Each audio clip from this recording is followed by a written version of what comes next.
Positive influence can have an incredible effect on your life, but so can negative influence. Both will take you somewhere, but only one will take you in the direction you truly wish to go. It's so easy just to dismiss the things that influence our lives. The man says, I live here, but I don't think it matters. I'm around these people, but I don't think it hurts. I would take another look at that. I've got a good phrase for you. Everything matters.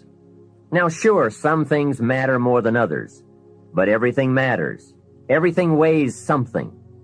So you've got to keep checking to find out whether associations are tipping the scales toward the positive or toward the negative. It doesn't hurt to look, right? Ignorance is never the best policy. Finding out is the best policy. People around us can keep nudging us off course, a little at a time, until finally, 10 years from now, we find ourselves asking, how did I get here? Those subtle influences need to be studied carefully if we really want our lives to turn out the way we've planned. Now, on this major point, let me give you 3 key questions to ask. This may help you to make a better analysis of your current associations. Here is the first question. Who am I around? Good question. Make a mental study of the major people with whom you most often associate. You've got to evaluate everybody who is within the circle of being able to influence you. So, major question, who am I around? Next question, what are they doing to me? That's a major question to ask. What have they got me doing? What have they got me listening to? What have they got me reading? Where have they got me going? What have they got me thinking? How have they got me talking? And how have they got me feeling? What have they got me saying? You've just got to make a serious study of how others are influencing you, both negatively and positively.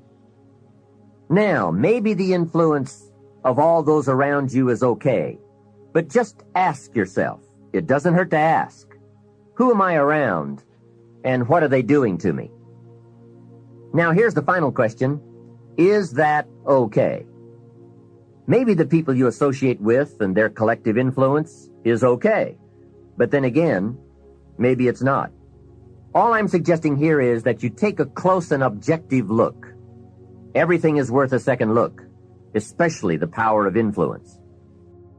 You want to begin to get all the toxic people out of your life. See, ladies and gentlemen, it takes a lot of energy to reach your goal.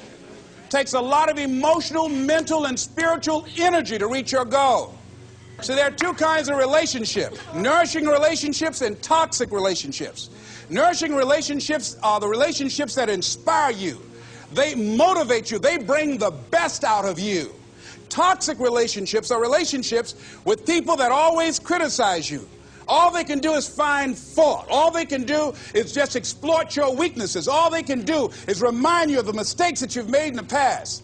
These people are bad for your health. Toxic people can run your blood pressure up. One apple can spoil a whole barrel. One negative energy drainer can spoil your whole life. I know people whose lives have been ruined because somebody wasn't good for them. See, there are some people that aren't good for you. Got to get them out of your life. See, a lot of people put up with a lot of foolishness because they don't want to die by themselves. Make a list of who you communicate with most and ask yourself the question, what kind of person am I becoming because of this relationship? Is it helping me to grow mentally and emotionally and spiritually? Am I becoming a better person because of this relationship? Do they bring out the best in me? Do they inspire me? Do they encourage me to develop my greatness? Do they make me stretch? So you got to look at the people in your life and find out what kind of person are you becoming because of that relationship. My mother used to say, birds of a feather flock together. You run around with losers, you will end up a loser. Perhaps you've heard the story of the little bird. He had his wing over his eye and he was crying. The owl said to the little bird, "You're crying." "Yes," said the little bird, and he pulled his wing away from his eye. "Oh, I see," said the owl. "You're crying because the big bird pecked out your eye." And the little bird said, "No, I'm not crying because the big bird pecked out my eye. I'm crying because I let him. Hey, it's easy to let influences shape our lives, to let associations determine our direction, to let persuasions overwhelm us, to let tides take us, to let pressures make us. The big question is, are we letting ourselves become what we wish to become? A gentleman who dramatically transformed my life, I was a junior at Booker T. Washington High School in Miami, Florida, and I went in his class looking for another friend, and he said, go to the board and work this problem out for me. I said, sir, I can't do that. He said, why not? I said, I'm not one of your students. He said, do it anyhow. And the other kids started laughing, saying, he's Leslie, he's DT. And he said, what's DT? His brother is smart, but he's the dumb twin. And I said, I am, sir. And he came from behind his desk and he pointed at me. He said, don't you ever say that again. Someone's opinion of you does not have to become your reality. And he taught me three things. He said, if you want to become successful in life, young man, he said, number one, you got to change your mindset. He said, you don't get in life what you want, you get in life what you are. Number two, practice OQP, only quality people. And the third thing he said, develop your communication skills, because once you open your mouth, you tell the world who you are. Never underestimate the power of influence. What an important statement.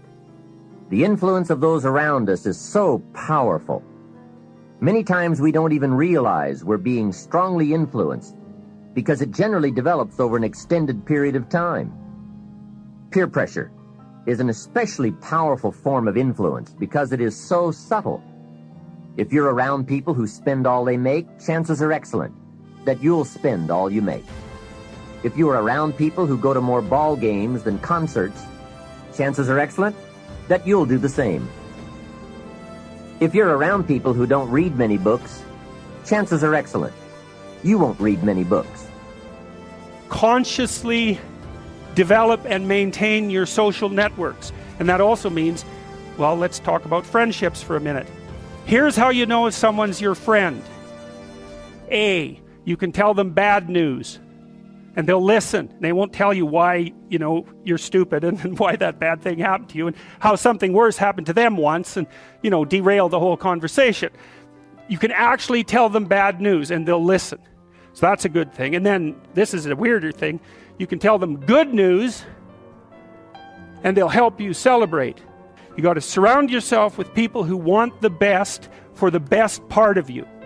And so it's acceptable and desirable to try to surround yourself with people who are facilitating your development.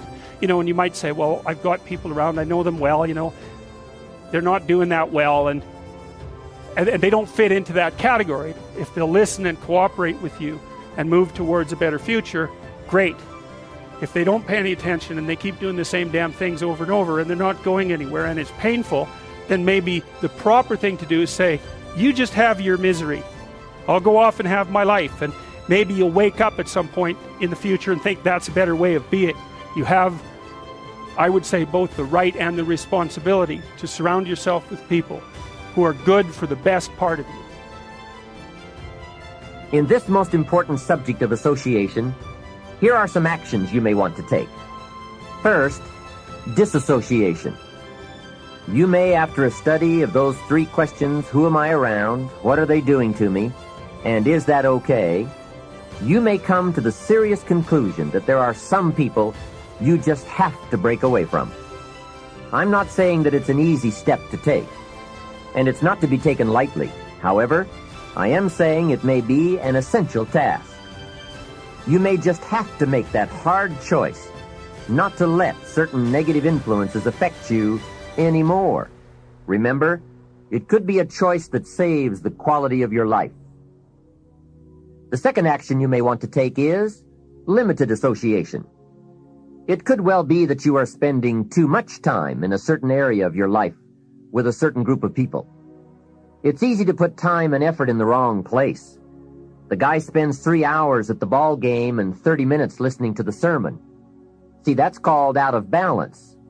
30 minutes for spirituality, 3 hours for entertainment. That doesn't weigh well 5 years from now, 10 years from now, when you take a look at the sum total of your values in your life. Here's one of the easy ways to end up with a mediocre average life: spending major time on minor things.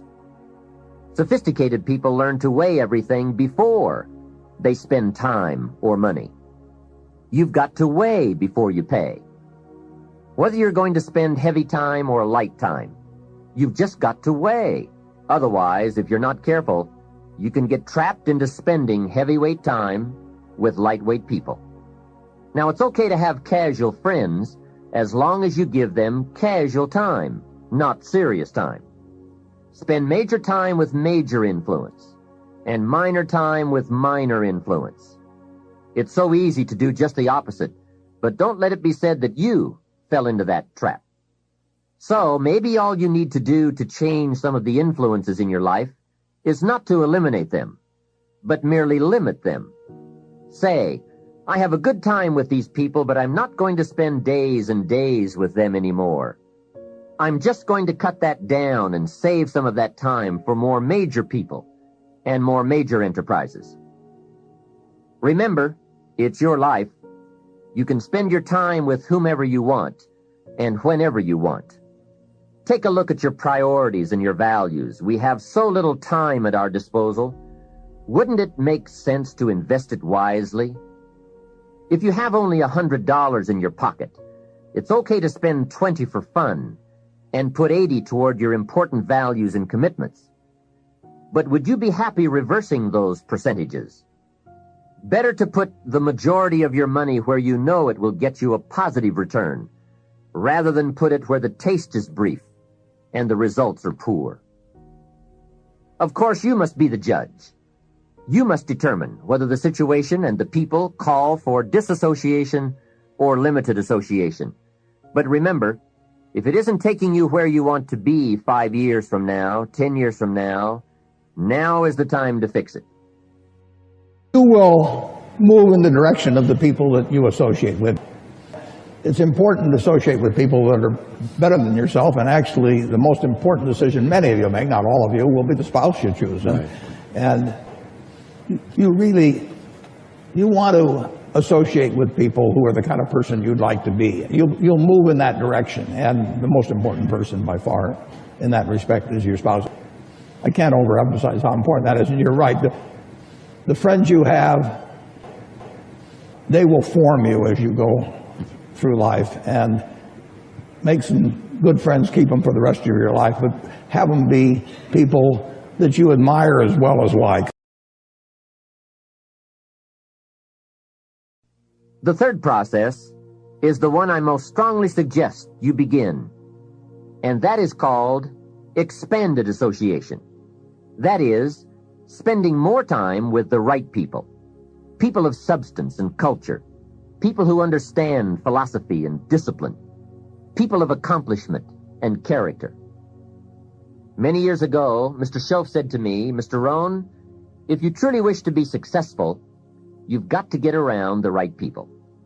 Then he said, it looks like in your present circumstances you're going to have to plot and scheme.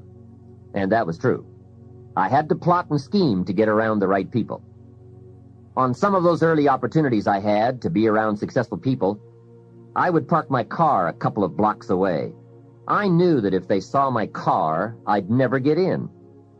On more than one occasion, I got the question, how did you get here? To which I would respond, oh, someone dropped me off. And that was me dropping me off a couple of blocks away. Whatever you have to do, do it. Keep asking the question, who can I get around? Who could I spend some time with who would have a positive influence on my life? I played every trick in the book I could think of to get around the right people, but it was worth it. Now here's the surprise. It is possible for a modest investment to get around major people. If you had a chance to sit down for an hour or two with a wealthy person, and all that you had to do was to pick up the lunch tab, wouldn't that be a bargain? That person might drop an idea on you that could change your life. for a lunch tab. And that's where we need to go to get our success plan from successful people. Don't pick up your plan, especially your financial plan, from unsuccessful people. Here is something else exciting. It's possible for people of modest means to start a wealth plan. You don't have to be wealthy to have a wealth plan. You don't even have to be healthy to start a health plan. All you have to be is smart. Smart enough to say, hey, I've got the wrong plan, and I'm going to get around someone who has a better plan and make it my plan. So, find some successful people to help you fill out your success plan. Find somebody healthy to get your better health plan going. Find somebody living a unique lifestyle to develop your lifestyle plan. This is called association on purpose, getting around the right people by expanding your circle of influence. Here's another good question for you. Where do you go for your intellectual feast? Where do you go? Pity the man who has a favorite restaurant, but not a favorite thinker. He's picked out a favorite place to feed his body, but he doesn't have a favorite place to feed his mind. One way to associate with people of influence is through their writings, books, cassette tapes, whatever you can pick up. Maybe you can't meet the person, but you can read his books or listen to his cassettes. Churchill's gone, but he's left some books. Aristotle's gone, but we still have his ideas. Search the catalog for cassettes and libraries for books. Search the magazines, search the documentaries. They are full of chances for association and intellectual feasting. But in addition to reading and listening, we also need a chance to do some talking and sharing.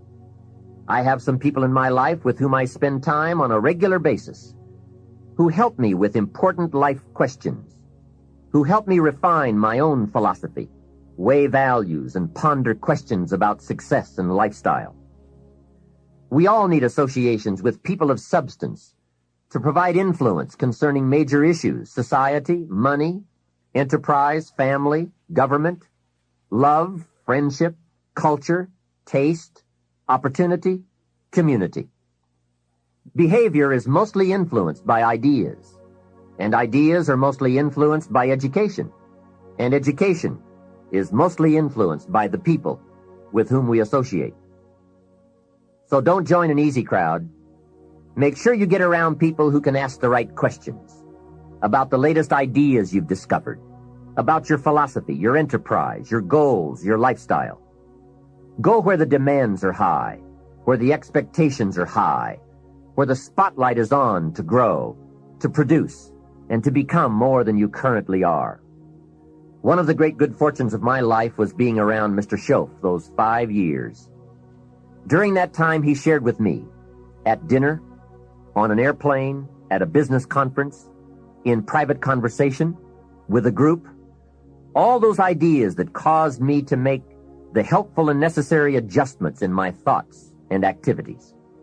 And those daily changes, some so very slight, so very important, added up to such weighty sums in 1 year, 3 years, and 5 years.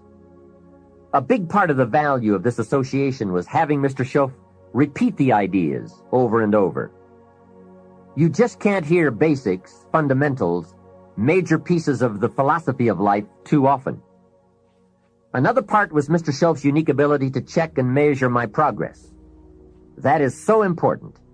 Measurable progress, and having someone to monitor that progress.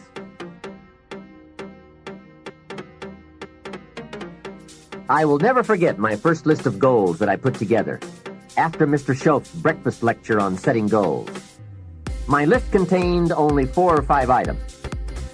When I showed it to him, he said, "Is this your list?" I said, "Yes."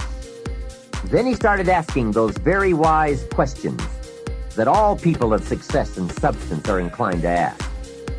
He asked, "How about your health goals?" I didn't have any of those on my list. He asked, "How about your investment goals?" Those were lacking. "How about your travel goals, your family goals? How about your goals for gifts and sharing? Who would you like to meet? What would you like to become? What skills would you like to develop? Did you ever want to write a book, a poem? Would you like to be a sophisticated person of power and influence and culture? How about education for your children? Would you like to be debt-free? How about a splendid library stocked with the best of books? Would you like to make some new friends? Did you ever want to parachute out of an airplane? Fly a glider? Own a music library? Would you like to see New York? Visit Paris? Explore Rome? Do you need a ranch someday? A cabin in the mountains? Is there something you'd like to prove? A mark you'd like to make? Wow, what a mind-expanding conversation that was. And this was only one of many to come over those 5 years. What fantastic help it is to have someone who can ask the right questions. Remember, it's not just the answers that are important. It's the questions. Some of the most valuable influence comes from people with the awareness and skill to ask the major questions. Here's a project you might consider. Choose 2 or 3 people for whom you have a great respect. Ask each of them to make a list of the major questions they would ask if they wanted to help someone make the best choice that would lead to a successful and happy life. If you get 3 lists, you will be surprised at the difference among them. Successful people approach life from a variety of experiences and a variety of attitudes. Now from these questions, you may get enough homework to get busy on for years to come. Another benefit of my association with Mr. Schoaf was that I kept growing in experience, knowledge, and accomplishment, and was able to bring all that value to the same basic questions. What a learning experience that was. Some of the early questions I had shrugged off, I now saw a growing importance they had. It was really my education that was changing, not the questions. It's like reading the Bible or listening to cassettes. When you have some added, measurable experience, you now bring to the reading and listening a new worth. You now listen and read at a new level.